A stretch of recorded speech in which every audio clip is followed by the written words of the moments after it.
В 30-та година, четвъртият месец, на петия ден от месеца, когато бях между пленниците при реката Хувар, отвориха се небесата и аз видях Божие видение.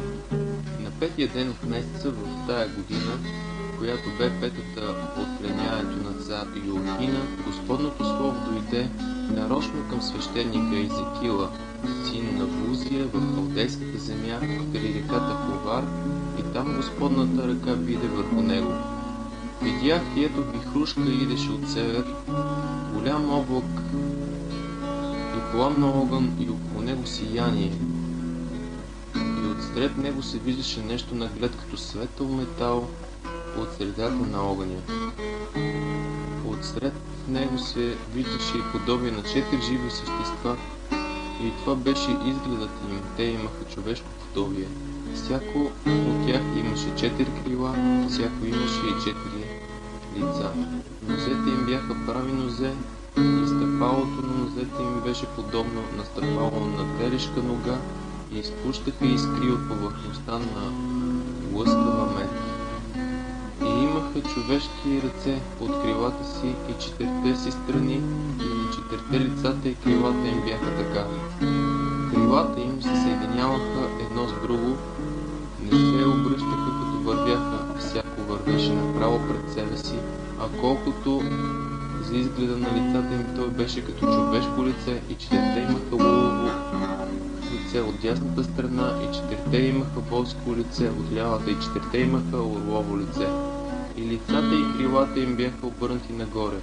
2 крила на всяко се съединяваха едно с друго, и двете покриваха телата им. И вървяха всяко направо пред себе си, където се носеше духът, там вървяха, като вървяха, не се обръщаха. А колкото за подобието на живите същества, изгледът им бе като запалени огнени въглища, като изгледа на факли, които се движеха нагоре-надолу между живите същества. Огънят беше светъл и светкавица излизаше из огъня. И живите същества блещуваха наглед като светкавица. И като гледах живите същества, ето по едно колело на земята при живите същества за всяко от живите им лица.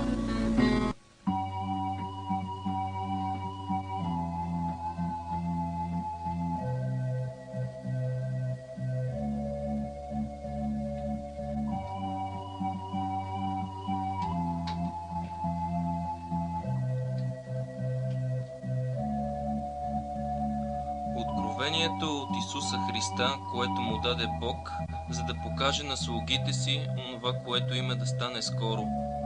А Христос прати да го яви чрез ангела си на своя слуга Йоан, който възвести Божието Слово и свидетелството Исус Христово и всичко, що е видял.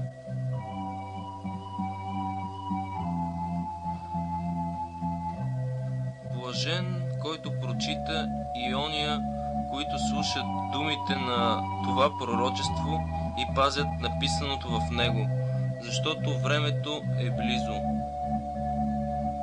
Йоан до 7-те църкви, които са в Азия. Благодат и мир да бъде на вас от онзи, който е и който е бил, и който иде, и от 7-те духове, които са пред Неговия престол,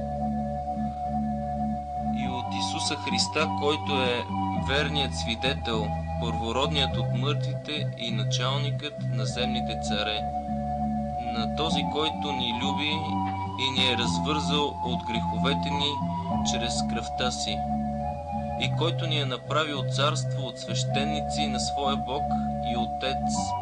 На Него да бъде слава и господство във вечни векове.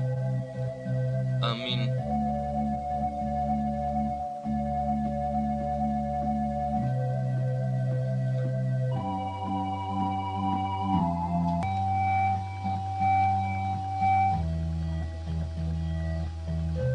Ето иде с облаците, и ще го види всяко око, и ония, които го прободоха, и всички земни племена ще възридаят за него. Така е.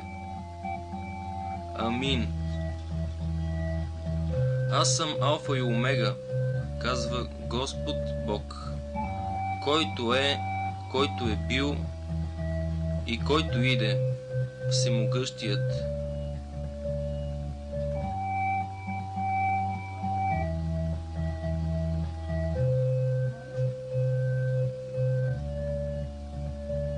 Аз, Йоан, ваш брат и съучастник в неволите и в царството и в търпението, които са чрез Исуса Христа, бях на острова наречен Патмос за Божието Слово и свидетелството за Исуса Христа. В Господния ден бях в изтъпление чрез духа и чух зад себе си силен глас, като от тръба, който казваше: каквото виждаш, напиши на книга и прати го до 7-те църкви, до Ефес, до Смирна, до Пергам, до Тиатир, до Сардис, до Филаделфия и до Лаудикия. И обърнах се да видя този, който ми проговори. И като се обърнах, видях 7 златни светилника. И всред светилниците видях един, който приличаше на човешкия син, облечен в дълга дреха и препасан около гърдите с златен пояс. А главата и косата му бяха бели като бяла вълна, като сняг, и очите му като огнен пламък, и нозете му приличаха на лъскава мед, като в пещ пречистена, а гласът му беше като на много води. И имаше в десницата си 7 звезди, а от устата му излизаше меч остър и от двете страни. И лицето му светеше, както свети слънцето в силата си.